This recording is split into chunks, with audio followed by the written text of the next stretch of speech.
에서 10절 말씀입니다. 마태복음 8장 5절에서 10절 말씀입니다.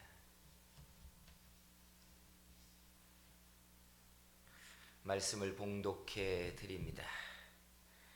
예수께서 가버나움에 들어가시니 한 백부장이 나와 간구하여 이르되 주여 내 하인이 중풍병으로 집에 누워 몹시 괴로워하나이다. 이르시되 내가 가서 고쳐주리라. 백부장이 대답하여 이르되 주여 내 집에 들어오심을 나는 감당하지 못하겠사오니 다만 말씀으로만 하옵소서. 그러면 내 하인이 낫겠사옵나이다. 나도 남의 수하에 있는 사람이요 내 아래에도 군사가 있으니 이더러 가라 하면 가고 저더러 오라 하면 오고 내 종더러 이것을 하라 하면 하나이다. 예수께서 들으시고 놀랍게 여겨 따르는 자들에게 이르시되 내가 진실로 너희에게 이르노니 이스라엘 중 아무에게서도 이만한 믿음을 보지 못하였노라. 아멘. 할렐루야. 예배하는 여러분에게 하나님이 은혜 주시고 성령이 충만하게 만들어 주시기를 축복합니다. 오늘 손들어서 옆에 사람에게 주께서 응답하시기를 축복한다고 해주세요. 응답하시기를 축복합니다. 할렐루야. 아멘. 신앙생활하면서 여러분 혼나 보셨어요? 어떤 분들은 내가 하나님께 매를 많이 맞았다 라고 하는데, 또 어떤 분들은 말하기를 하나님 무슨 하나님 자녀를 혼내냐 이렇게 이야기하는 분도 있습니다. 그런데 성경을 찬찬히 보면 예수님이 제자들을 3번 정도 혼내셨어요. 첫째는 갈릴리 바다를 지날 때 풍랑을 보고 무서워하잖아요. 그럴 수 있잖아요. 무서워할 수 있지. 그런데 무서워할 때 예수님이 잠에서 깨신 다음에 제자들을 혼내십니다. 믿음이 적은 자들아 어찌하여 무서워하느냐.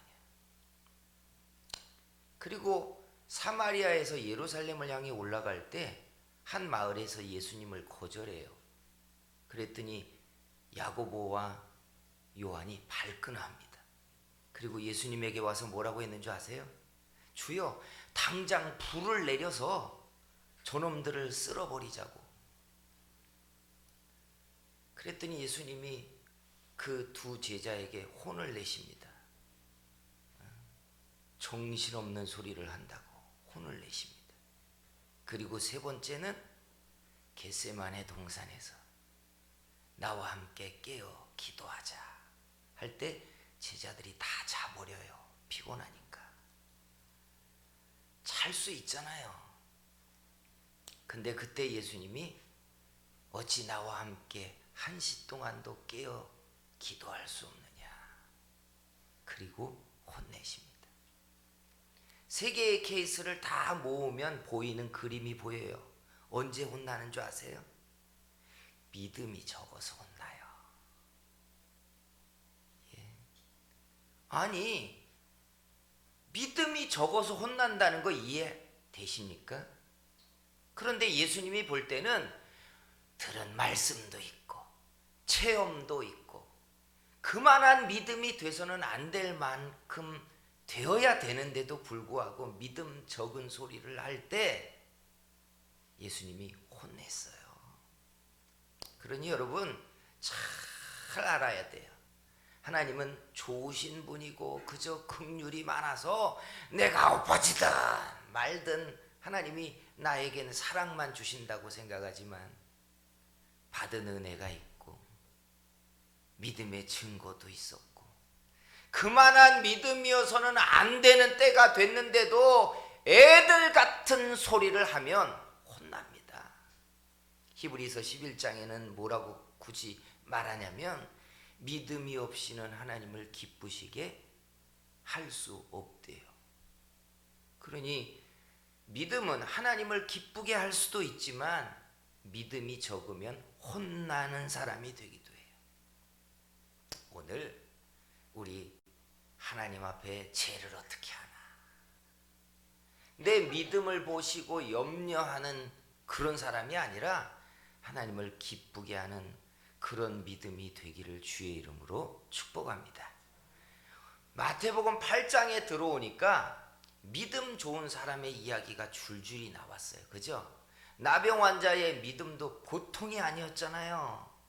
그런데 백부장이 그 다음에 등장했는데 이 사람의 믿음은 더 말할 수 없이 크고 좋습니다. 믿음이 좋은 사람들에게 있는 두 가지의 특징이 그에게 정확히 드러나요.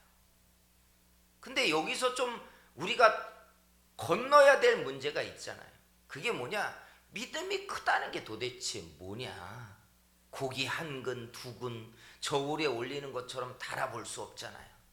그런데 목회를 해보니까 믿음이 크다는 것과 적다는 것을 증명하는 저울 같은 상황들이 있더라고요.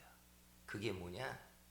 문제를 만나면 우리는 내가 믿음이 큰지 아니면 적당한지 아니면 적당도 안 되는 믿음이 적은 사람인지 실체가 드러나요. 지난날 내가 무슨 은혜를 체험했는지 내 믿음의 경력이 3조부 때부터 내려오는지 이거 아무 상관없어요. 문제를 만나고 나면 내 믿음의 실체가 드러나기 시작해요. 그러니까 문제는 믿음을 다는 저울이에요. 믿음이 적은 사람들의 특징, 문제를 만나면 염려하다가 눌려서 좌절합니다. 하나님 왜 이렇게 하십니까? 정확히 그렇게 말해요. 하나님 왜 내게 이런 문제를 만나게 하십니까? 그리고 짜그라지기 시작해요. 이런 상황이 되면 아, 내 믿음이 적구나 하는 걸 아셔야 돼요. 하나님이 어리버리하게 문제를 만나게 하는 분이 아니라는 걸 아셔야 돼요. 대적 앞에 맞서면 내 공력이 딱 드러나는 거예요. 그때 내 믿음을 가지고 씨름을 해야지 문제를 만난 상황을 원망하시면 안 되는 거예요. 이게 믿음 적은 분들의 정확한 저울의 상황이에요.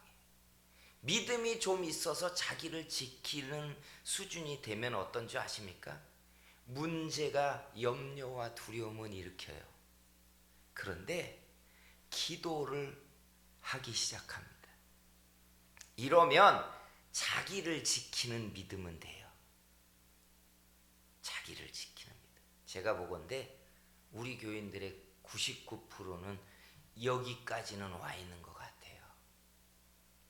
그리고 일부는 이보다 더 큰 믿음들을 가졌습니다. 믿음이 자기를 지키는 믿음에서 조금 더 커지기 시작하면 어떤 줄 아십니까? 문제를 만나면 염려와 두려움을 일으키는 게 아니라 특징이 딱 있어요. 해보자 이렇게 덤빕니다. 그런 분들 딱 있죠? 이거 해보자.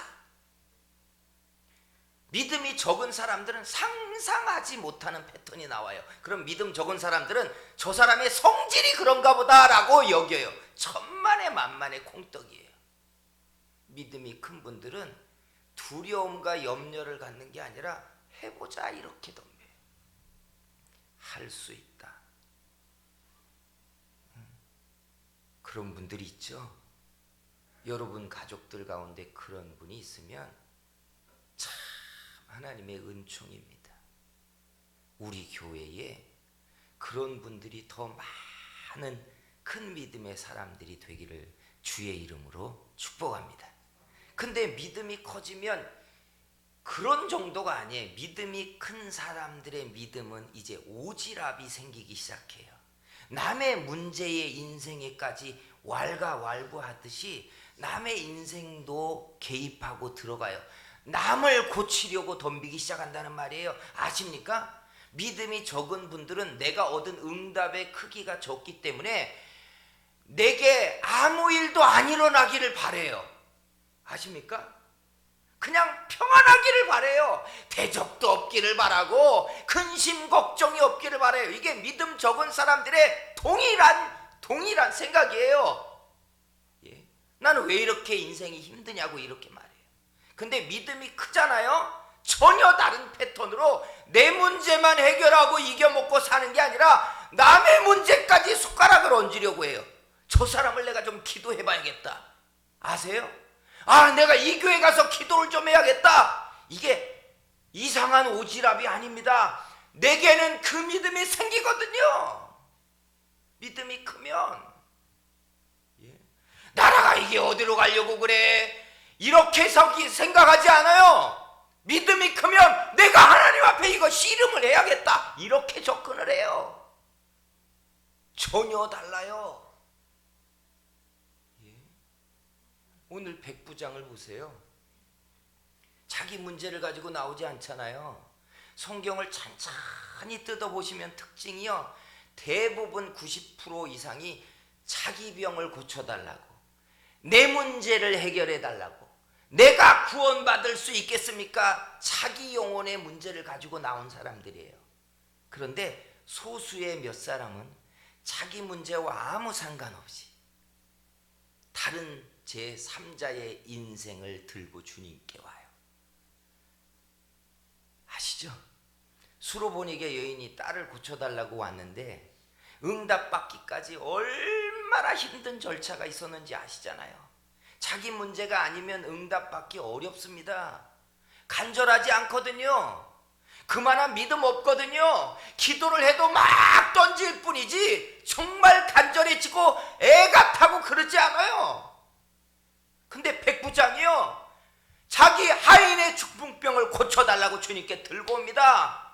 하인이 그 당시에 어떤 존재인지 알잖아요. 재산이에요. 그냥 잘 쓰다가 병들어 죽으면 시장 가서 또 돈 주고 사오면 되는 재화입니다. 그냥 소모품이에요. 그런데 그 하인을 아껴서 주님 앞에 들고 와서 자기 하인의 중풍병을 고쳐달래. 그 사람이 구할 게 없겠습니까? 얻을 만한 은총이 없겠냔 말이에요. 그런데 자기 하인의 병을 예수님께 들고 와요. 참 대단해요. 그래서 믿음 큰 사람들이 자기 믿음을 가지고 얼마나 오지랖을 부리는지 믿음 적은 분들은 상상도 못해요. 아십니까? 남의 선교사를 위해서 기도하고 선교사가 받고 있는 박해와 어려움을 가지고 눈물 흘리고 남의 문제를 가지고 금식하고 있는 큰 믿음의 사람들의 중심 여러분 본 적 있습니까? 나는 내 문제 가지고 내 자식 문제 가지고 금식하고 작정하고 애쓰기도 바쁜데 그러면서도 염려에 눌려가지고 한숨을 들이셨다 내셨다가 팔자가 왜 이러냐 이러고 사는데 믿음이 크면 전혀 다른 구조로 살아요. 다른 구조로.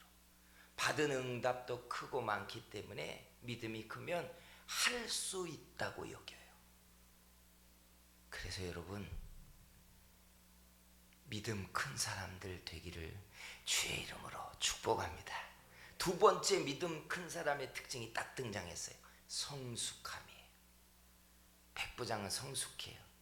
자기 집에 와서 예수님이 하인의 병을 고치면 곧바로 무슨 문제가 생겨요? 시비가 일어나요. 종교적 시비. 유대인들이 이방인들과 밥도 못 먹고 그 집안에 교류하지 못하도록 그들이 정하고 있잖아요. 그러니까 예수님이 이방인 집에 들어가는 걸 보면 그걸로 인하여 시비를 시작할 걸 뻔히 알았어요. 그러니까 뭐라고 해요? 말씀만 하시면 됩니다. 큰 믿음에다가 성숙함까지 갖췄어요. 사도 바울이 그러잖아요. 내가 시장에서 싼 고기 사 먹는 것이 재물의 고기인 걸 사람들이 알면 믿음 약한 사람들이 상처받고 양심의 꺼림이 되는 걸 알기 때문에 누군가가 그걸로 시비한다면 나는 평생 고기를 먹지 않겠다. 근데 믿음이 적은 사람들은 어떻게 하는 줄 아세요? 내 믿음인데 니들이 뭐라고 하느냐 이렇게 접근해요. 뭔 상관이 있는데. 정말 큰 믿음은요 성숙함을 갖추고 있어요. 백부장이 성숙했어요. 내가 받을 응답 때문에 예수님이 시비를 만나는 걸 원치 않아서 여기서 말씀만 하셔도 주의 말씀이 이루어집니다 하고 믿고 있어요. 참 좋잖아요. 여러분 돈보다 여러분이 소망하셔야 되는 게 큰 믿음입니다. 큰 믿음은 하나님이 하실 일들에 대한 지경과 가짓수와 소망의 크기가 상상할 수 없이 커요. 하나님은 큰 믿음의 사람들이 받는 응답을 통해 나타날 영광의 종류와 크기가 많기 때문에 믿음이 큰 사람들을 좋아해요. 하나님이 믿음이 크라고 말씀을 주시고 은혜를 주시고 감동을 주시거든 잃어버리지 말고 그걸 탁 찾고 여러분의 믿음을 키우고 자라게 하는 그런 시간들을 만들어 놓게 되기를 주의 이름으로 축원합니다. 내 설교가 여기에서 끝이 아니에요. 이제 한 걸음 더 들어가고자 해요.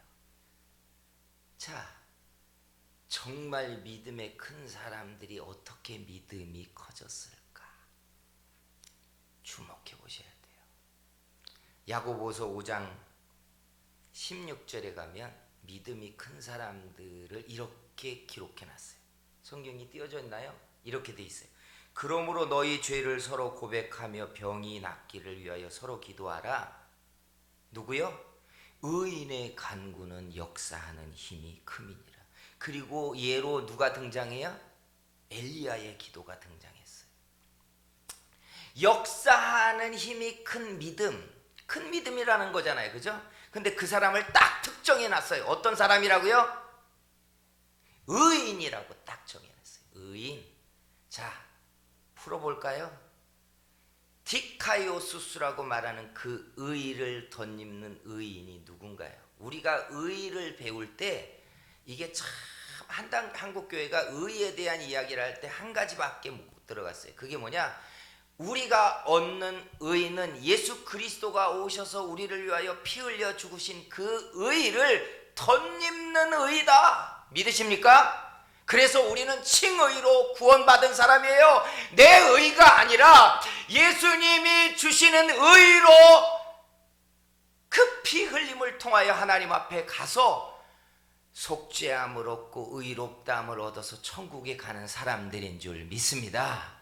그런데 지금 야고보서 5장 16절에 말하는 의인이 우리가 얻는 이 의를 말하느냐? 아니에요. 이거 잘 아셔야 돼요. 그렇다면 다 사회주의가 말하는 것처럼 다 똑같은 의잖아요. 누가 더 큰 의인이 있습니까? 예수님을 힘입어서 예수님의 의로 구원을 얻는 사람들에게 전부 다 한 달란트처럼 다 똑같은 의를 얻었는데 그 의를 얻은 사람들 중에는 누가 더 큰 의인이 있고 역사하는 힘이 더 많은 더 큰 의를 가졌단 말이에요. 어떤 사람은 예수님에게 2명, 3명, 10명, 100명의 구원 얻는 의를 덧입었다는 이야기입니까? 아니에요. 이거 잘 아셔야 돼요. 자, 들어가 보자고요. 예수님이 산자와 죽은 자 사이에서 심판하는 심판의 권세를 가지시고 만물을 아버지께로 다스릴 권한을 받는 그 권세를 얻는 힘을 어떻게 얻으시는지 아십니까? 하나님의 아들이니까 유산으로 받아라! 그리고 그냥 어떤가요? 잘 들으셔야 돼요. 예수님이 산자와 죽은 자 사이에서 세상을 다스리는 만왕의 왕의 권세를 얻는 건 그가 보좌를 버리고 낮아지셔서 인생의 죄의 짐을 짊어지고 고난당하신 희생이 예수님이 세상의 심판주로 아버지께로부터 세워지는 권세를 얻는 근거예요. 그러니까 잘 들으세요. 우리가 하나님 앞에 똑같이 구원 얻는 이 의의를 가지고는 우리의 기도가 더 큰 역사하는 큰 믿음이 되는 데는 한계가 있어요. 나도 좀 믿음이 크고 내가 기도하면 하나님이 즉각 역사하는 그런 의가 되기를 원한다면 아셔야 돼요. 희생하셔야 한다는 이야기예요. 희생이에요. 그래서 공평합니다. 하나님은 공평하세요. 예수님이 희생하셔서 세상의 왕이 되시고 산자와 죽은 자를 심판하는 권세를 예수님이 아버지께로 가지신 것처럼 이 땅에 희생하는 사람들이 아버지께로부터 더 큰 믿음의 권세를 가지고 그 기도가 역사하는 힘을 갖도록 만들어 주신다는 뜻이에요. 희생해 보셨습니까? 자식들한테 엄마들이 죽을 때까지 목소리가 당당한 이유가 뭔 줄 아시죠? 배 아파 자식 낳고 기르면서 못난 짓 할 때마다 그 뒤치다꺼리하고 자식을 돌본 그 희생이 모든 어머니들에겐 자기들이 알지 못해도 그 당당한 마음의 힘을 가지고 있고 자식들은 그 힘의 말을 엄마들의 입에서 나오는 말로 느끼게 돼 있어요. 희생은 못난 사람들의 몫이 아니에요. 희생은 계층상 낮은 사람들이 가지는 일이 아니라고요. 희생은 가장 큰 권세, 가장 큰 믿음, 가장 큰 응답의 카드를 가질 수 있는 사람들이 할 수 있는 일이 희생이에요. 우리는 세상의 지식이 너무 커져서 희생 없이 남들의 등을 밟고 올라가 꼭지점에 서서 영광을 누리는 사람들이 가장 크게 성공한 사람이라고 말하잖아요. 그런데 예수님은 거꾸로 가장 낮은 자리로 낮아지고 십자가를 짊어지고 고난당하신 다음에 아버지께서 가장 높은 자리에 예수님을 세우셨어요. 희생이 의의 힘을 얻게 만드는 힘입니다. 희생이. 여러분, 남의 희생을 밟고 서고 계십니까? 아니면 여러분의 희생을 통하여 남을 일으키려고 하고 계십니까? 제가 설교를 준비하면서 그리스도인들의 희생이 무엇일까를 가만히 셈해봤어요. 그랬더니 순서가 단박에 정리가 돼요. 보세요. 그리스도인들의 희생이 뭘까? 첫째, 자기를 낮추는 거예요. 내가 낮아지면 남을 높일 수 있잖아요. 근데 내가 안 낮아지면 사람들을 말로라도 누릅니다. 누르지는 않더라도 낮아지지 않으면 절대 꼴리지 않아요. 자기를 낮추는 거, 다른 사람을 세우려고 자기를 꼴려주는 거예요. 이게 희생의 첫 번째예요. 첫 번째. 두 번째는 뭔 줄 아세요? 주를 사랑하는 거예요. 누가 좋은 예배자일까? 왜 예배를 하나님이 기뻐할까를 가만히 볼 때 간단해요. 주를 사랑해서 주를 영화롭게 하려는 사람들이 예배를 소중하게 여겨요. 소중하게 여겨요. 제가 보건대 여러분, 예배를 대충인 사람들은 세상에 잔치보다 예배의 순위가 낮습니다. 잔치는 최선을 다해서 차려입고 가도 예배는 적당하게 와서 앉아있다가 가는 거예요. 그러니까 주를 사랑하지 않아요. 형식으로 보면 주님도 뻔히 알아요. 너 날 위해 뭘 했냐 이렇게 물으실 거예요. 주를 사랑하고 주를 섬겨요. 세 번째가 뭘까? 짐 지는 사람들이에요. 교회의 짐을 지고 기도의 짐을 지고 영적인 짐을 짊어지고 물질의 짐을 짊어지고 다른 사람들의 병을 짊어지고 짐을 져요. 희생하지 않는 사람들은요, 절대로 남의 짐 안 집니다. 상관하지 않아요. 내가 왜 기도해야 되는데 해요. 내가 왜 그를 위하여 금식해야 되는데 해요. 내가 왜 몸 아픈 일들을 감당해야 됩니까 해요. 내가 왜 내 지갑을 열어야 됩니까 라고 해요. 내가 왜 이 자리에서 돈을 열어야 돼. 멍청한 짓이지. 짐 안 져요. 똑똑한 사람들은. 근데 미련한 사람들은 짐지려고 해요. 예수님이 뭐하러 낮아지셨어요? 네 맘대로 살다가 그저 니들이 천국 가든지 네 짐대로 병들어 살든지 네가 다 책임져야 돼 라고 하면 되잖아요. 백부장이 여러분 자기 하인의 병을 들고 예수님에 올 때 가만히 그 상황을 펼쳐보세요. 사람들에게는요 아무에게 말하지 못해도 내게 일어난 문제에 대한 인과관계라는 게 있어요. 아시죠? 병들 때는 병든 인과관계가 있고 실패할 땐 실패하는 인과관계가 있고 성공하고 복되게 사는 사람들은 다 그 이유들이 있어요. 인과관계가 있어요. 근데 중풍병에 걸릴 때는 그냥 가만히 건강한 사람이 걸리는 게 아니잖아요. 인과관계가 있었어요. 그런데 그걸 들고 나온다는 얘기예요. 그러면 뭐예요? 그 짐을 내가 지겠다는 거잖아요. 없어지는 게 어디 있어요? 인과관계를 들여다보면 은혜로 거저받는 것 같지만 그 짐을 예수님이 다 짊어지는 거예요. 누군가가 살고 누군가가 일어나고 누군가가 돈을 받고 누군가가 출세한다면 그 과정에 대한 짐을 지는 사람이 다 있다는 얘기예요. 다 있다는 얘기예요.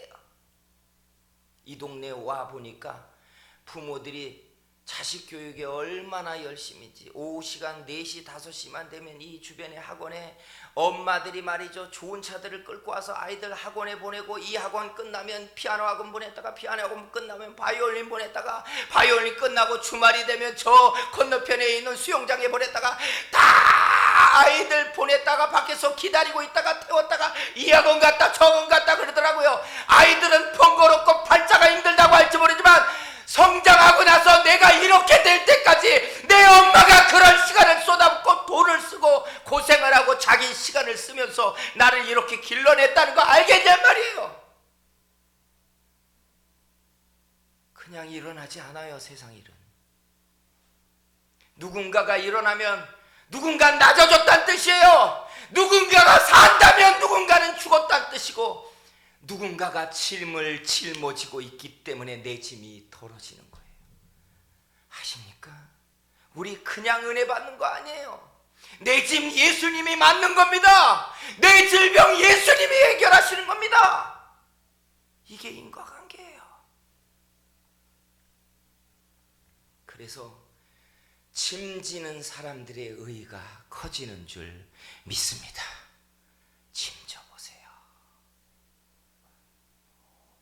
세상에서는 미련하다고 말할지 모르지만 주님은 내가 그 짐 짊어지고 있는 것 아십니다.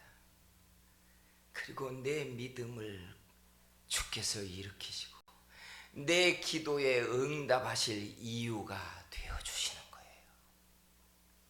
세상은요 다 자기만 위해서 살고 나면 아무도 내가 어렵고 힘들 때 내 짐 져주지 않아요. 그리고 넷째는 예수님의 이름 때문에 욕을 먹고 핍박을 당하는 자의 의의가 커집니다. 그래서 천국에서 가장 존귀한 자리에 누가 앉는지 아시죠? 주를 위하여 목베임을 당한 자들이라고 딱 지정돼 있어요. 순교자들의 자리. 희생. 세상 사람들은 왜 희생하냐고 말해요. 너를 위해서 살지.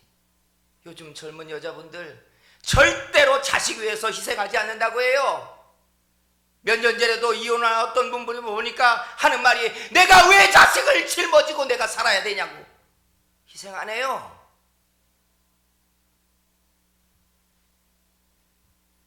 여러분, 희생 없이 믿음은 크지 않습니다. 희생 없이 의인은 자라지 않아요. 희생 없는 의인은 일어나지 않는다는 이야기.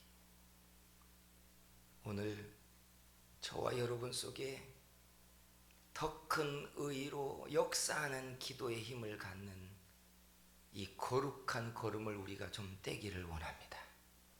낮아지려고 하고 짐지려고 하고 주를 위해서 욕을 먹고 고난당하려고 하고 그래서 나 때문에 주님이 커지고 주의 이름이 빛나지는 걸 좋아하고 그렇게 희생하는 사람들, 주께서 그 기도를 소중하게 들으시고 그 가치를 빛나는 자리에 세워주게 될 때 여러분 한 사람 한 사람이 그런 의인이 되기를 주의 이름으로 축원합니다. 기도하겠습니다. 같이 합심해서 오늘 기도할게요. 주님, 내 속에